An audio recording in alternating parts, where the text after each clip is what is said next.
Саламатсызбы урматтуу окуучулар, биз кезектеги видео сабагыбызды баштайбыз. Биздин бүгүнкү темабыз бөлүмдөрү түрдүү болгон бөлчөктөрдү кошуу жана кемитүү. Силер буга чейин математика сабагынан бөлүмдөрү түрдүү болгон жөнөкөй бөлчөк сандарды кошууну жана кемитүүнү карагансыңар. Азыр аларды бир аз эске сала кетели. Мисалы бизге 4төн 1 кошуу 3төн 2 деген бөлчөктөр берилсин. Бөлчөктөрдүн бөлүмдөрү түрдүү. Биз аларды кошуу үчүн бөлчөктөрдүн бөлүмдөрүн бирдей бөлүмгө алып келишибиз керек. Демек, биринчи бөлчөгүбүздүн алымын дагы, бөлүмүн дагы 3кө көбөйтүшүбүз керек. Ал эми экинчи бөлчөгүбүздү 4кө көбөйтүшүбүз керек. 3тө 1ге көбөйтсөк 3, 4тө 3кө көбөйтсөк 12. Экинчи бөлчөгүбүз 4 2-ге көбөйтсөк 8, 4 3-кө көбөйтсөк 12. Барабар. Бул жерде карасак бөлчөктөрүбүздүн бөлүмдөрү бирдей болуп калды. Демек, бөлүмүн өзүн жазып алабыз дагы, алымдарын кошуп коебуз. 3кө 8-ди кошсок 11. Демек, бул бөлүмдөрү түрдүү болгон бөлчөктөрдү кошуу болду. Эми ушул эле сыяктуу кемитүүнү карап көрөлү. Мисалы 7ден 3 минус 5тен 2 болсун.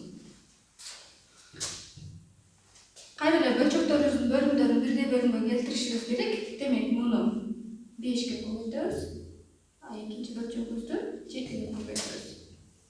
Көбөйтсөк, 5ти 3кө көбөйтсөк 15, 5ти 7ге көбөйтсөк 35.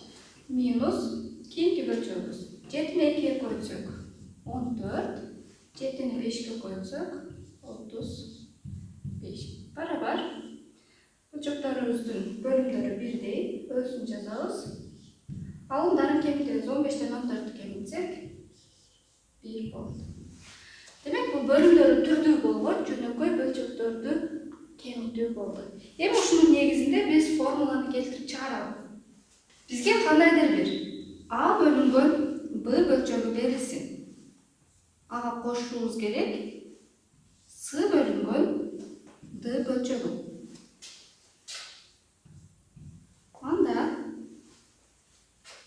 биз биринчи бөлчөгүбүздүн бөлчөктөрүбүздүн бөлүмдөрүн бирдей бөлүмгө келтириш үчүн биринчи бөлчөктүн алымын да бөлүмүн Дга көбөйтөбүз. Ал эми экинчи бөлчөктүн алымын дагы бөлүмүн дагы Бга көбөйтөбүз. Анда Дны Ага көбөйтсөк, биринчи Аны жазабыз, Ады, Дны Бга көбөйтсөк, Бд. Плюс кийинки бөлчөгүбүздү Бны Сга көбөйтөбүз, Бс, Бны Дга көбөйтөбүз, Бд. Бөлчөктөрүбүздүн бөлүмдөрү бирдей болду. Демек, аларды кошуп жазып коебуз. Бд, А, Д плюс Бс. Бул бөлүмдөрү түрдүү болгон бөлчөктөрдү кошуу болду. Муну биринчи деп белгилейт. Эми ушул эле сыяктуу кемитүүнү карап көрөлү. А бөлүнгөн Б бөлчөгүн кемитебиз С бөлүнгөн Д бөлчөгүн. Кайра эле бөлчөктөрүбүздүн бөлүмдөрүн бирдей бөлүмгө келтиришибиз керек. Демек, Дга көбөйтөбүз, муну Бга көбөйтөбүз. Жогорудагы сыяктуу эле А, Д, Б, Д минус Б, С, Б, Д. Барабар. Бөлчөктөрдүн бөлүмдөрү бирдей, өзүн жазып алабыз, алымдарын кемитип жазып алабыз. Бул демек, бөлүмдөрү түрдүү болгон бөлчөктөрдү кемитүү болду. Эми мисалдарды карап көрөлү. Мисал 1.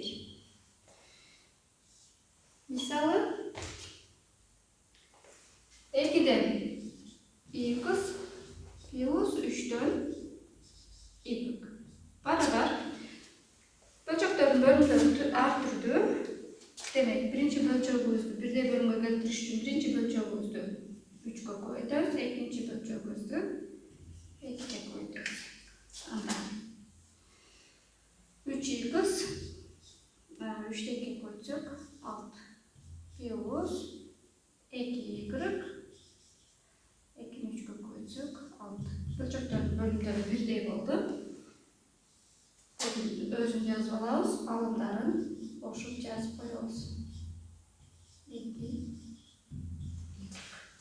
İkinci misalımız 8 y'dan 5 y'ga koşuşumuz gerek. 4 y'dan x'ti. Bölçөгүбүздүн bölümleri türlü. Demek аларды бирдей bölümгө келтириш үчүн 8 менен 4'ün жалпы bölümünü табышыбыз керек. Анда бул 8 менен 4'кө жалпы bölüm силер билесиңер. Эң кичинекей жалпы бөлүнүүчүсү бул кайра өзү 8 болот да. Демек, биринчи бөлчөгүбүздүн алымындагы bölümü дагы 1'ге көбөйтөткөнбүз. Экинчи бөлчөгүбүздүн алымындагы bölümün дагы 2'ге көбөйтүшүбүз керек. Анда 5 x 8 y plus экинчи бөлчөгүбүз 2 x koysak 8 y. Барабар bölümleri birдей болду. Bölümün özünü жазабыз. Alımların koşup жазып коебуз. 5x plus 2x. Бул барабар болот 8 y-да 7 x-га. Андан кийинки мисалыбыз. Üçüncü misalыбыз. Üçüncü misalыбызда дагы бөлчөктүн bölümleri түрдүү. Демек, бул жерде алгач биз 40 менен 30'дун эң кичине жалпы бөлүнүүчүсүн табышыбыз керек. 40 менен 30'дун эң кичине жалпы бөлүнүүчүсү силер билесиңер, бул 120га барабар. Демек, бул жерде 120 болуш үчүн биз бөлчөгүбүздүн алымындагы bölümün дагы 3-кө көбөйтүшүбүз керек. Бирок кошумча биз экөөсүн бирдей bölümгө келтиришибиз керек. Демек, бул жерде кайсы өзгөрүлмө жок болду да? Албетте, y өзгөрүлмөсү жок болду. Демек, 3y-га көбөйтөт экен. Экинчи бөлчөгүбүздө 120-ны 30'га бөлсөк 4. Бул жерде өзгөрүлмөлөрдөн b жок болду да. Демек, b-ны жазабыз. Демек, бөлчөктөрүбүздүн алымындагы bölümün дагы көбөйтүп жазып чыгабыз.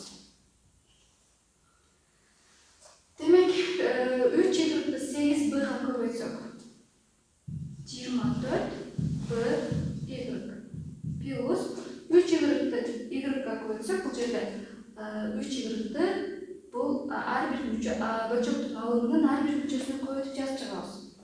3y-ды y-га көбөйтсөк 3y квадрат.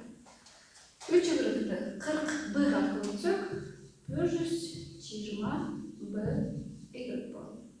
Минус экинчи бөлчөгүбүздүн алымын 4b-га көбөйтүп жазып чыгабыз. 6y-ды 4b-га көбөйтсөк 24b y.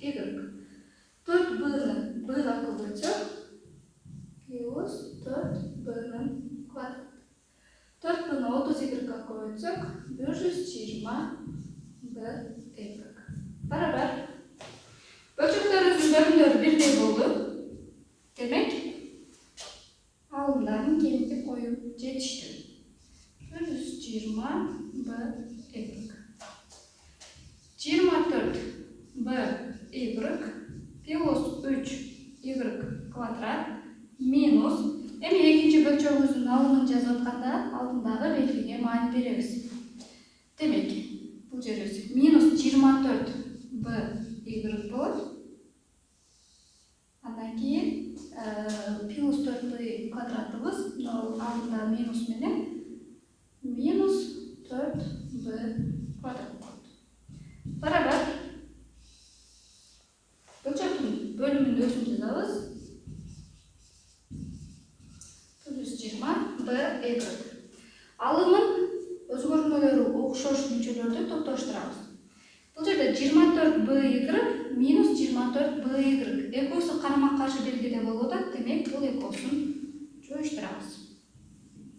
Андан кийин 3y квадраттан башка жок, өзүн жазабыз. 3y квадрат минус 4b квадрат. Демек берилген мисалыбыздын жолу ушундай көрүнүшүндө болот экен. Андан кийин 4-нчү мисалыбызды карасак, бөлүмдөрү түрдүү. Бул жерде A'дан 2 болуп атат, бул жерде A'дан 1 болуп атат, бул жерде B'дан 1, бул жерде 2 болуп атат. Демек, бөлүмдөрүн бирдей бөлүмгө алып келишибиз керек. Барабар биринчи бөлчөгүбүздүн бөлчөктөрүбүздүн бөлүмдөрүн карасак, демек экөөсүнө тең бирдей болушу үчүн биринчи бөлчөгүбүзгө эмне жетишсиз болуп атат? Бөлчөгүбүздүн бөлүмүнө a квадрат, демек B'дан 1. Демек, муну B'га көбөйтөбүз. Экинчи бөлчөгүбүздө a квадрат b квадрат, бул жерде демек A'дан 1 жетишсиз болот. Демек, муну A'га көбөйтөбүз.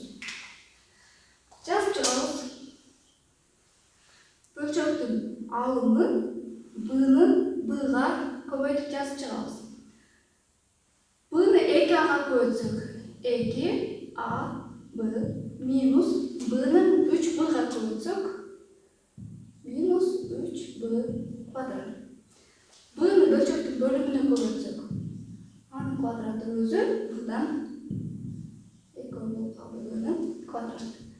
Плюс экинчи бөлчөгүбүздү көбөйтөбүз. A'ны 4ага көбөйтсөк, 4a квадрат минус A'ны 5b'га көбөйтсөк, минус 5ab. Бөлүмүнө көбөйтө турган болсок A'нын квадраты, B'нын квадраты. Барабар бөлчөктөрүбүздүн бөлүмдөрү бирдей болду. Демек, алымдарын кошуп жазабыз. Бөлүмүн өзүн жазып алабыз. a квадрат, b квадрат. 2ab минус 3b квадрат плюс 4a квадрат минус 5ab. Окшошторун топтоштурабыз. Бул жерде 2ab менен минус 5ab окшош болот. Демек, 2ab'дан минус 5ab'ны кемите турган болсок, анда калат минус 3ab. Андан кийин минус 3b квадраттан башка жок, өзүн жазабыз. Минус 3b квадрат. 4 адамдан башка жок, демек өзүн 4a квадрат. Бөлүмү a квадрат b квадрат. Анда месел үйгө тапшырма. 8-класс алгебра окуу китебиңерде номер 63, 66, 69. Biz азыр жогоруда ар бир номерден бирден мисал карап кеттик. Демек, ошол номерлерден башка мисалдарды иштеп мугалимге жибересиңер.